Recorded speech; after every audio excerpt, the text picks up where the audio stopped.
dalam konteks dilaporkan oleh Joko Widodo, kami justru happy, blessing.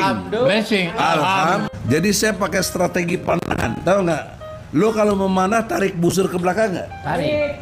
Kalau nggak ditarik gitu aja bisa lari nggak? Nggak bisa. Nggak bisa. Harus tarik yang kencang. Kencang, daya lesatnya, wut. Nah, saya mundur dulu, lihat situasi.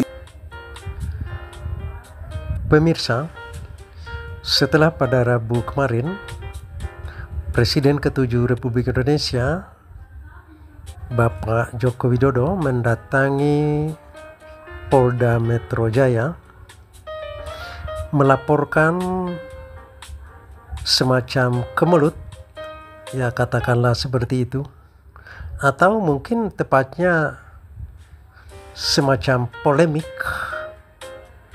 atas tuduhan tentang keaslian ijazah beliau. Kini giliran Egy Sujana angkat bicara menanggapi laporan tersebut, karena konon salah satu dari 5 terlapor adalah ada inisial ES. Ya, atas adanya inisial itulah beliau angkat bicara menanggapi laporan tersebut. Bagaimana keterangan atau penyampaian beliau Egy Sujana? Berikut ini kita dengarkan bersama selengkapnya. Sekarang langsung saja kita akan mendengarkan pernyataan yang akan disampaikan langsung oleh Ketua Umum Tim Pembela Ulama dan Aktivis. Kami sebut dengan hormat Bapak Profesor Dr. Haji Egy Sujana MSI. Pada beliau dipersilahkan. Terima kasih. Assalamualaikum warahmatullahi wabarakatuh. Waalaikumsalam warahmatullahi Takbir. Allahu Akbar. Allahu Akbar. Allahu Akbar. Saudara-saudara, segala puji dan puja hanya milik Allah. Oleh karena itu, tak terlepas sore ini kita selalu mengagungkan dan memuliakan Allah Subhanahu wa Ta'ala. Semoga konsekuensi logisnya Allah memuliakan kita. Dalam konteks dilaporkan oleh Joko Widodo, kami justru happy, blessing. Alhamdulillah.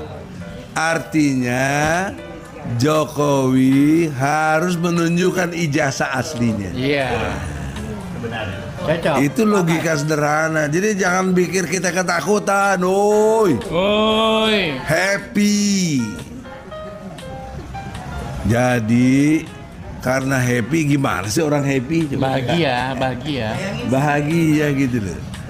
Juga Kurnia jangan dikira perempuan terus nangis. Happy. Jujur happy gak? Inisial K. Oh, blessing malah. Bagus, lebih bagus blessing lah.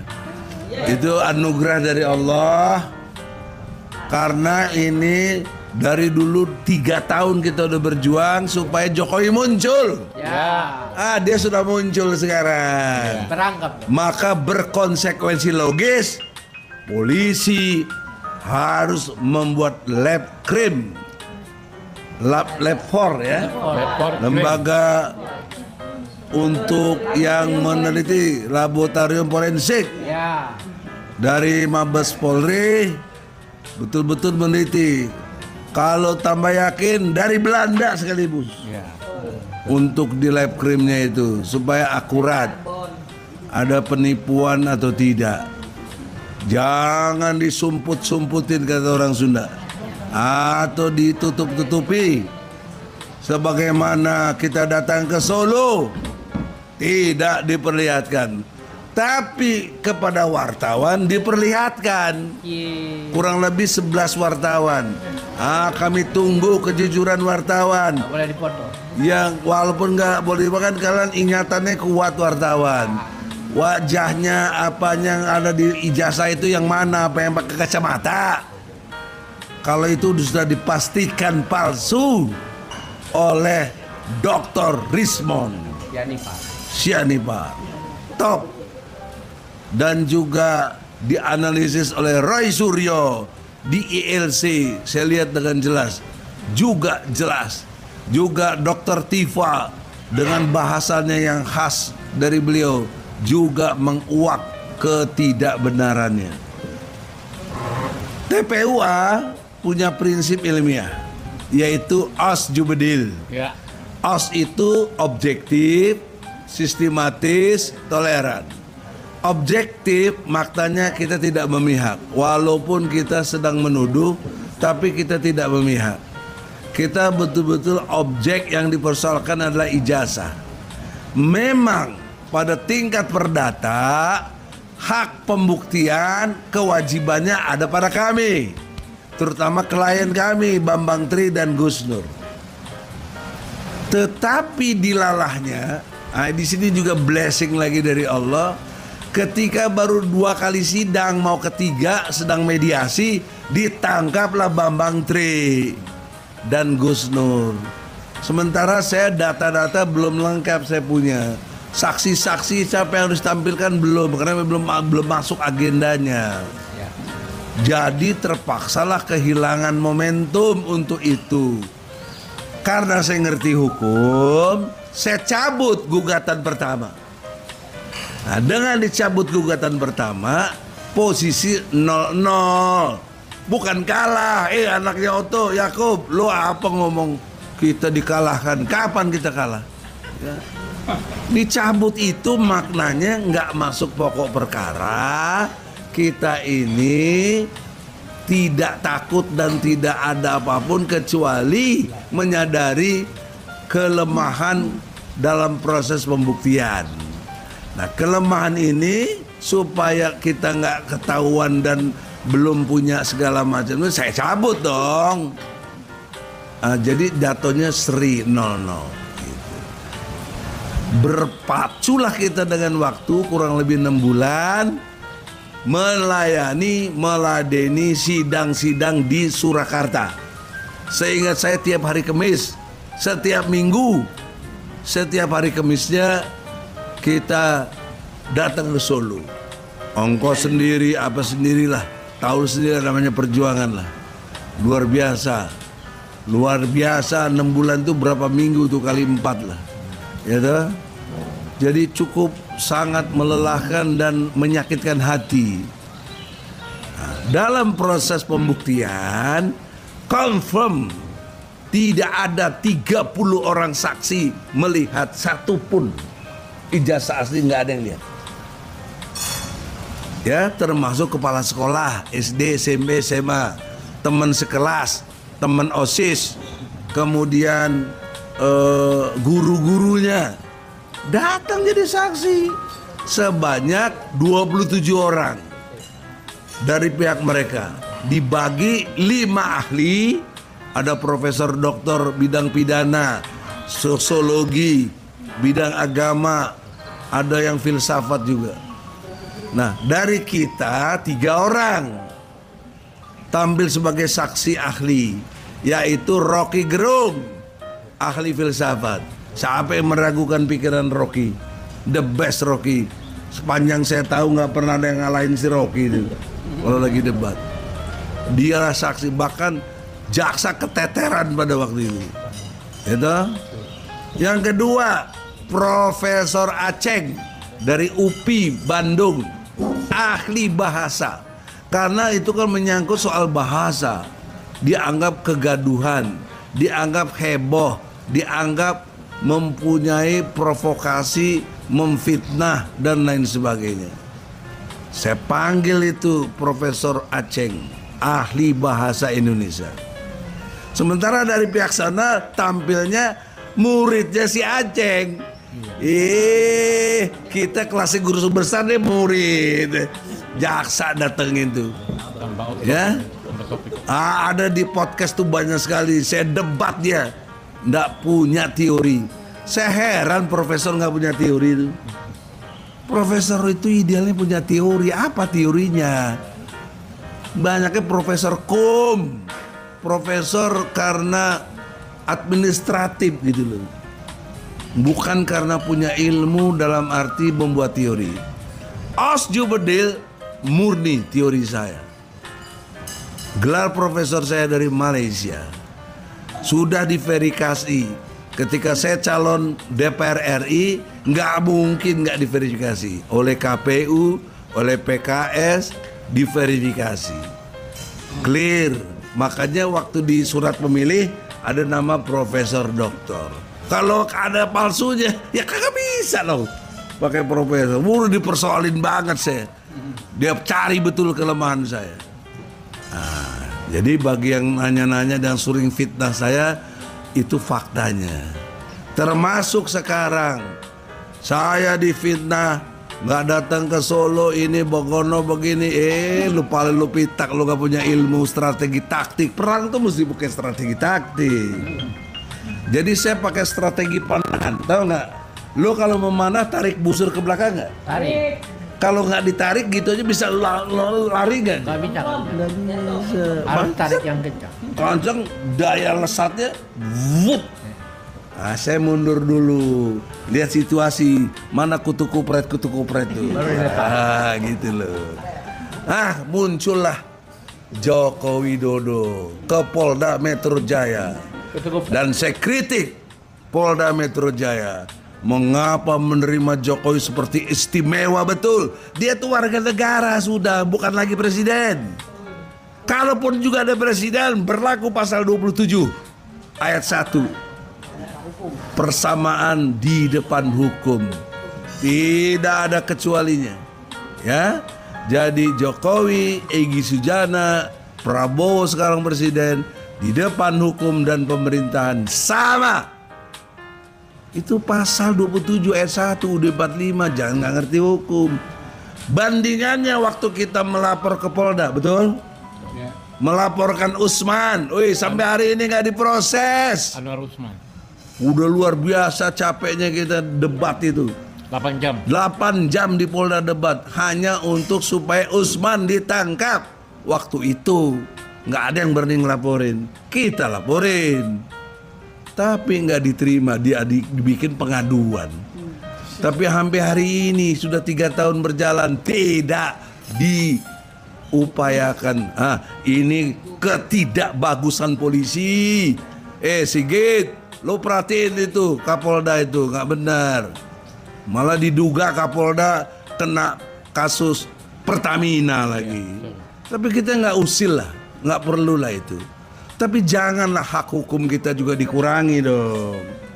Kok Jokowi diperlakukan istimewa? Enak aja. Gua bayar pajak, Mbak Jokowi yang nikmati pajak.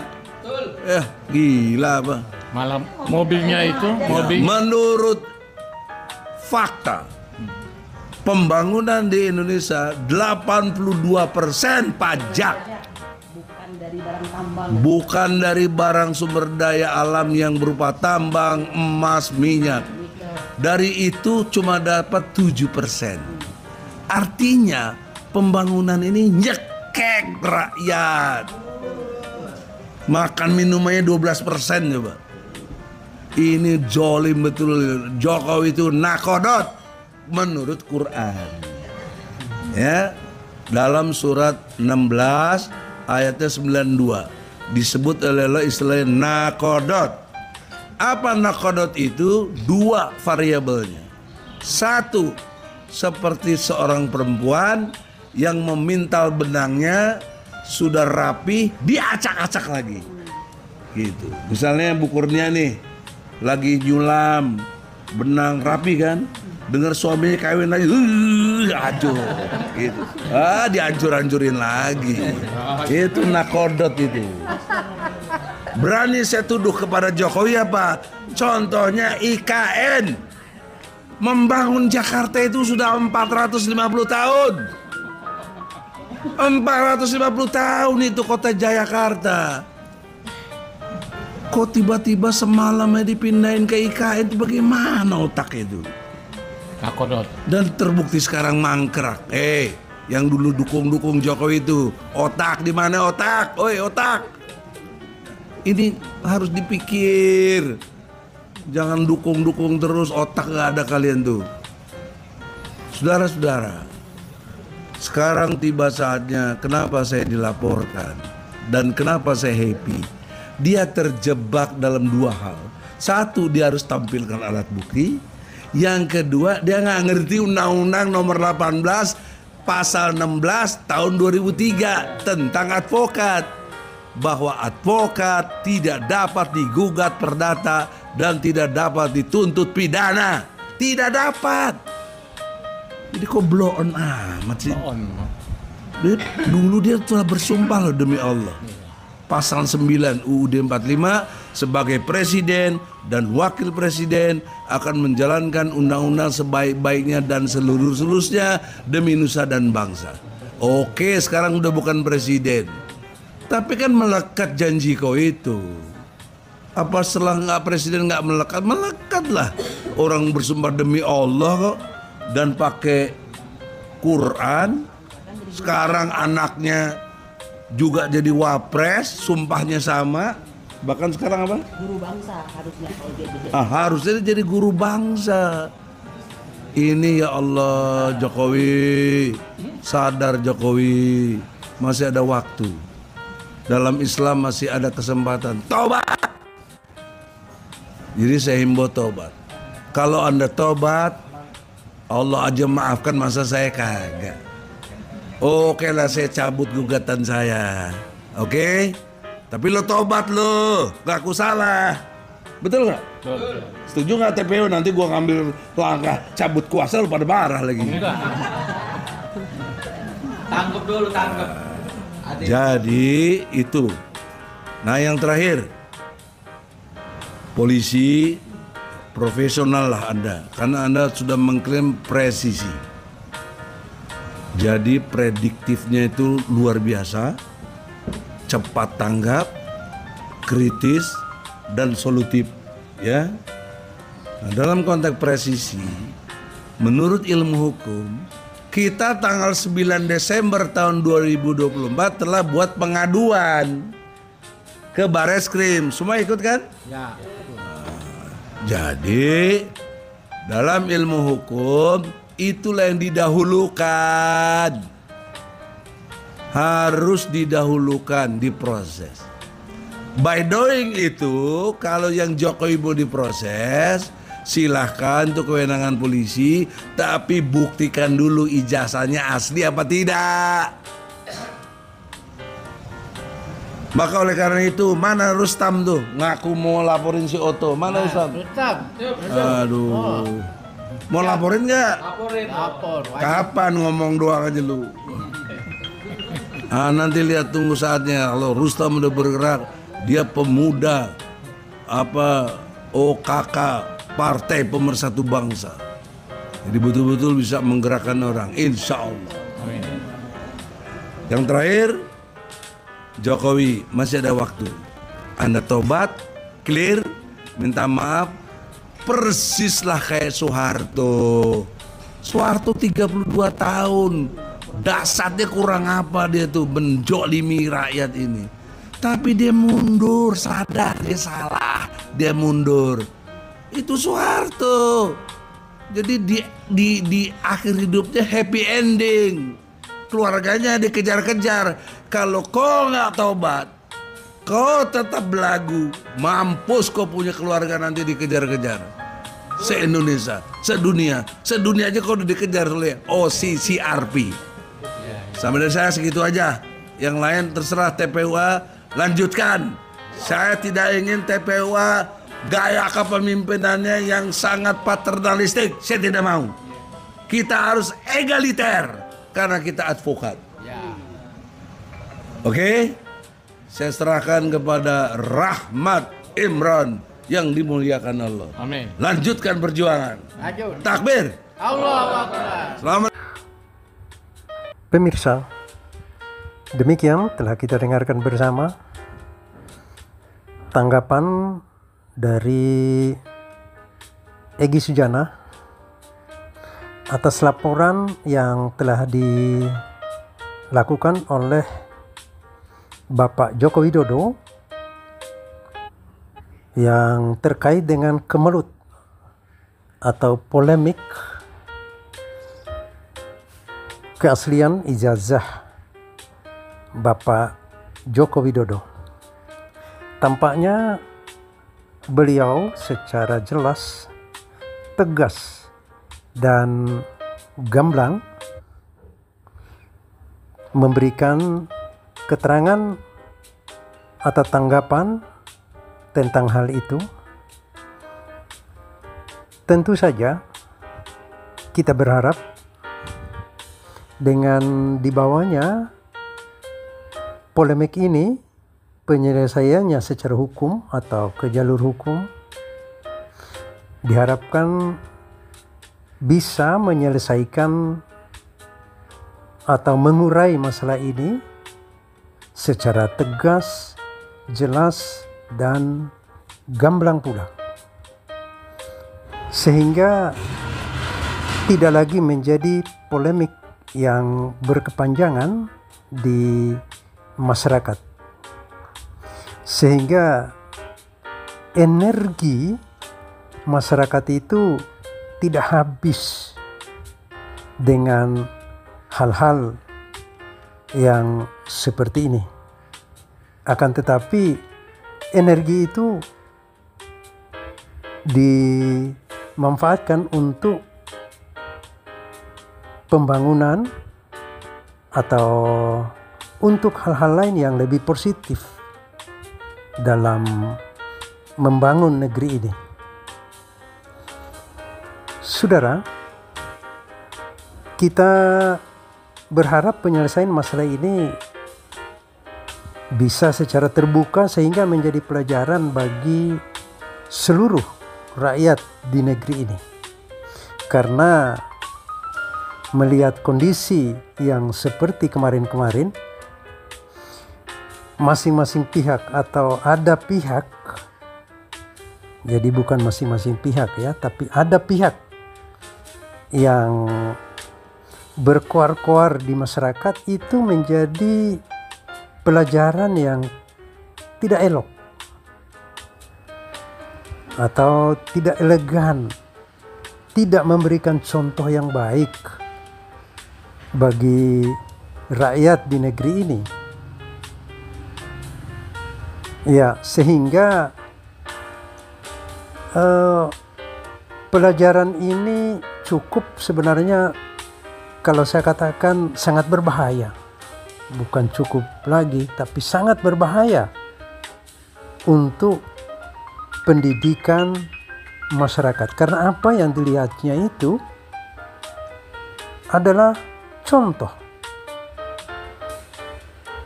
Tidak semua masyarakat bisa mengambil contoh yang kurang bagus itu menjadi pelajaran yang terbaik. Mungkin justru akan diikutinya. Jadi sehingga dampaknya menjadi panjang bagi generasi, terutama generasi muda, tentu saja. Kalau apa yang dilihatnya itu menjadi contoh dan pelajaran yang terbaik, kemudian untuk di masa depan menjadi role, menjadi atau tahu tentang mana contoh yang baik dan mana contoh yang dihindari, itu bagus. Akan tetapi tidak seluruh masyarakat kita bisa seperti itu. Pemirsa, oleh karena itu, dengan dibawanya ke jalur hukum atau penyelesaian masalah ini ke jalur hukum, sekali lagi tidak menjadi polemik yang berkepanjangan di masyarakat, sehingga menjadi penyelesaian yang terbaik, dan seiring dengan itu menjadi pelajaran bagi masyarakat pada umumnya di masa depan dalam membangun negeri ini. Demikian, terima kasih dan salam.